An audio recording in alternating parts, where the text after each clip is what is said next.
We begin with a voice telling us about the most devastating war humanity has ever faced in history, called the 60-Minute War. A war that lasted only an hour but destroyed the Earth's crust and reshaped the old continents. The few remaining humans formed mobile cities called traction cities, which can move on wheels when necessary. As several of these cities were established, a system called municipal Darwinism was put into effect. According to this system, larger cities, called predator cities, could hunt smaller ones and take their resources to survive. The scene shifts to a young woman hiding her face under a scarf, observing the mountains with her telescope. She sees the massive city of London approaching and rushes back to her town, called Salzhaken.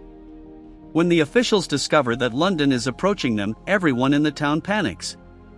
The engines are started, and within seconds, the town transforms into a vehicle, ready to move out. London closes in on Salzhaken as it tries to escape. In London, many civilians enjoy watching the chase through a glass barrier while cheering for their city to win. The Lord Mayor of London is named Magnus Crome. He commands the operators on which measures to take. The people of Salzhaken do their best to escape, but they end up getting caught under Crome's command. The town is then ingested by the Predator City. Inside London, we see various infrastructures. There are museums where minion statues are revered as American deities. Tom Natsworthy is a lower-class apprentice historian of London, and he works in the museum of the same place. On this day, Catherine Valentine, the daughter of the Deputy Lord Mayor Thaddeus Valentine, awaits Tom for a history lesson. Tom is late in helping Catherine, but unlike others of the elite, she is friendly and kind to him. The two tour the museum, looking at historical items like smartphones and computers. When Catherine shows interest in the 60-Minute War, Tom shows her a video of the war he managed to recover from an old hard drive. Tom explains that a quantum energy weapon called Medusa was used to fight in the war and was the reason the Earth was shattered. He then reveals that the museum has several weapon technologies, but parts of them have frequently been disappearing. As his superiors have not responded to his concerns about the missing technology, he has stored the weapons in his own locker so they won't be stolen. Outside the room, Tom's superior, Herbert, listens to their conversation. He demotes Tom to a lower level of the city, but Catherine accompanies him. Meanwhile, the people of Salzhaken are forced to evacuate their town, which will be demolished later. They are instructed to take their belongings and are forbidden from taking any weapons.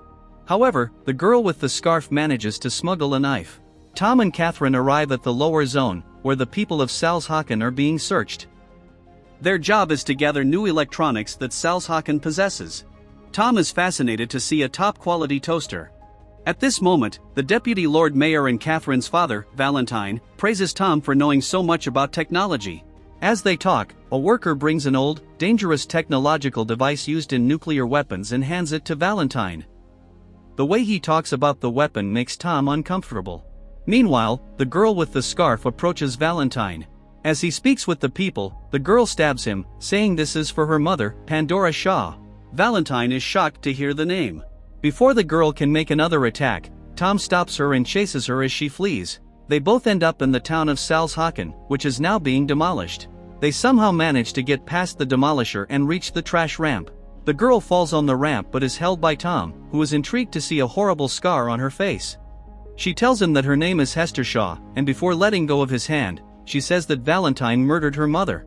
Hester then falls on the ramp before Valentine arrives at the scene. Tom asks him about Pandora Shaw and looks at Valentine with distrust. Not wanting to reveal anything, Valentine pushes Tom onto the trash ramp behind Hester and acts innocently when his daughter arrives.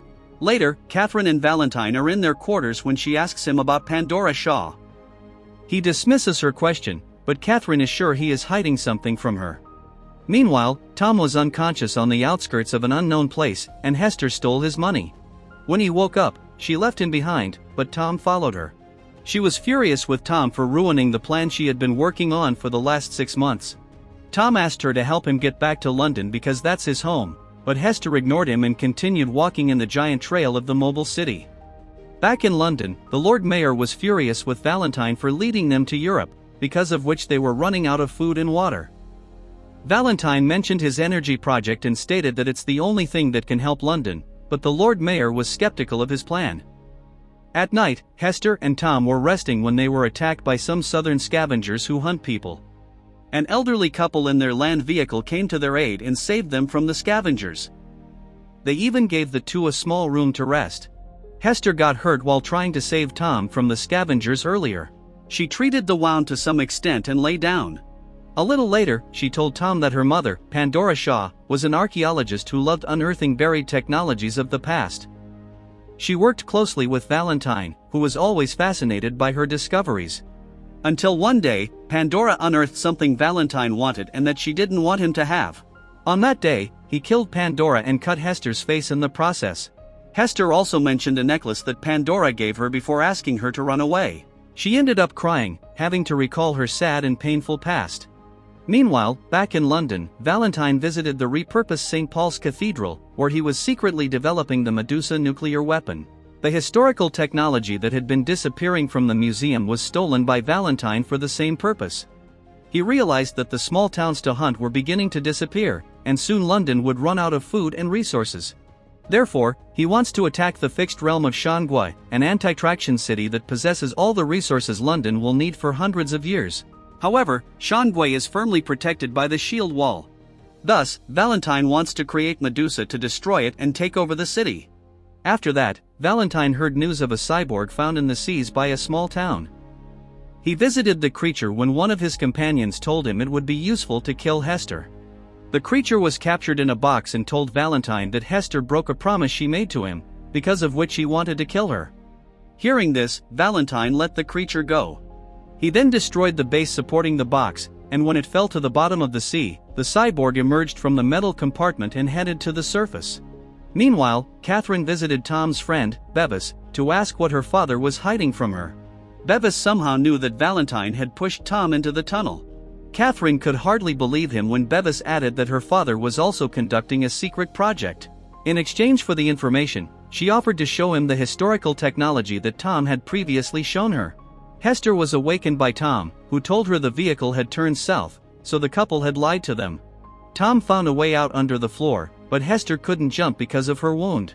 He refused to go without her, and both were quickly caught.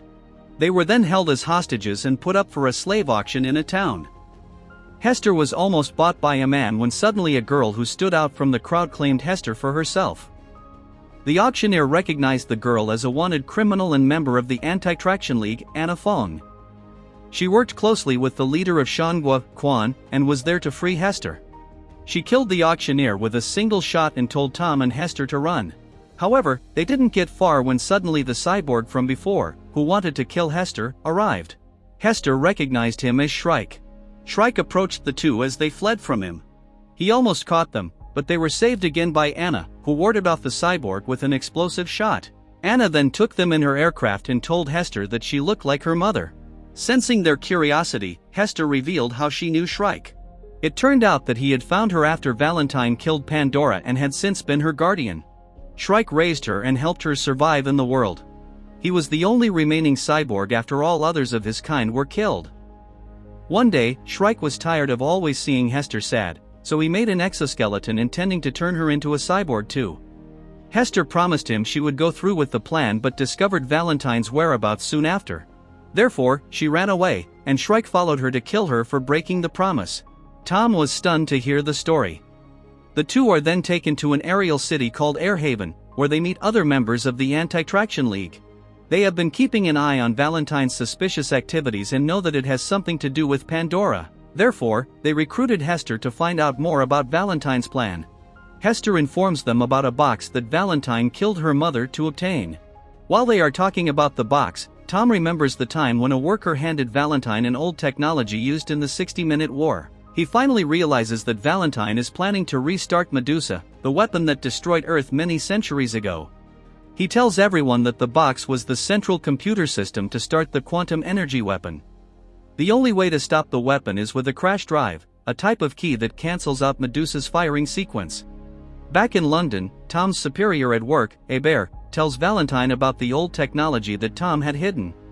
Moments later, Catherine also takes Bevis to the museum, but sees that the devices have already been stolen. The museum supervisor shows them a secret path to St. Paul's Cathedral so the pair can see Valentine's project for themselves. They go to the church, where they see a huge piece of machinery that Valentine calls Medusa. Finally, it has been completed and is ready for the attack. They hide behind a wall and hear Valentine talking about attacking Shangua. At this moment, the current Lord Mayor enters the church and orders the guards to arrest Valentine for conducting the illegal experiment.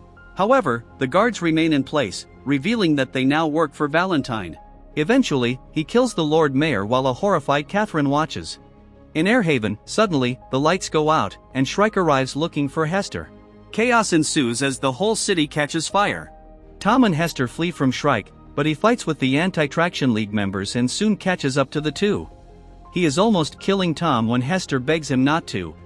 Seeing her cry for someone, Shrike realizes that she has finally found someone she loves and is no longer unhappy. This means that he doesn't need to turn her into a cyborg. A severely wounded Shrike hands Hester the necklace that Pandora had given her and instantly dies. The Airhaven city is destroyed, and then Hester, Tom, and the Anti-Traction League members head to the city of Shangua. Upon arriving at the scene, they meet Shangua's governor, Quan, and tell him about Valentine's plan. Anna suggests he helps launch the anti-tractionist fleet against London, because if they attack first, Shangua's chances of survival are lower. Quan orders the guards to attack London before they attack them. Tom reacts, saying that innocent Londoners should not be punished for Valentine's mistakes. Quan states that if there were another way to defend his city, he would do it. Then everyone begins to prepare for battle while Tom walks away, angry. Hester and a member of the Anti-Tractionist League, Satya, pray when Hester realizes that the necklace her mother gave her has a crash drive inside. She and Tom quickly run to Anna to tell her about the discovery. However, at this moment, Valentine approaches the fixed city of Shangua. He activates the weapon of mass destruction and launches the first attack on the shield wall. The devastating power of such a weapon partially destroys the city's protection. The local people panic, seeking safe shelter, trying to escape the shockwave of destruction. Immediately after the first attack, Valentine orders the system to reload and launch the second attack again. However, reloading will take some time. After getting the crash drive, Anna and the others of the Anti-Tractionist League, along with Hester and Tom, board their respective aircraft and fly towards London. An intense aerial combat takes place between the two cities. Many members of the Anti-Tractionist League are killed in the battle, but Anna, Tom, and Hester survive the attack. Anna manages to hover the aircraft above London, and Hester enters, taking the crash drive with her. Sometime later, she has Tom take over the aircraft and also goes to London. She tries to kill the enemy, but Valentine is saved and shoots back at her, leaving her injured. He then goes to confront her. Meanwhile, Hester enters the place, and there are only 60 seconds left for another attack to be launched. But Hester manages to stop him in the last seconds. Valentine looks at Hester when Anna tells her to run away. He then pushes Anna off a platform, killing her. Valentine finally confronts his daughter Catherine outside and asks her to go with him to a safe place. She belittles him for killing everyone for power and runs inside. In London's control room, she sees that Valentine's men killed all the operators. Enraged by his first plan not working, Valentine decided to crash all of London against the shield wall to break it, endangering the lives of both cities. Catherine tries to pull the brakes, but the system has been corrupted. She tells Tom about the situation via a radio. Tom then asks Catherine to open the engine gate. He flies into the engine system on his aircraft and destroys the engines by launching missiles in hopes of stopping London from colliding with the wall. At the same time, Valentine boards an aircraft to take off and avoid the collision. However, Hester confronts the man and points her gun at him.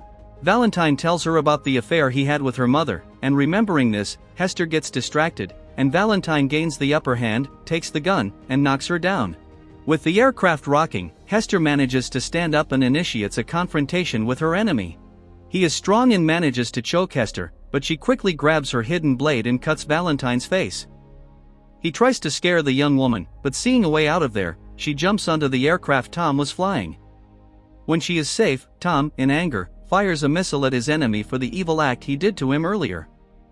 Valentine's aircraft crashes to the ground, but he survives. Unfortunately for him, the aircraft fell in the path of the great city of London, and thus he is crushed and killed. London stops seconds before colliding with the wall, and then all the residents leave. They walk to Shangua hoping to start a new life. The movie ends with Tom and Hester hugging, and with a deepened friendship, they promise to travel the world together.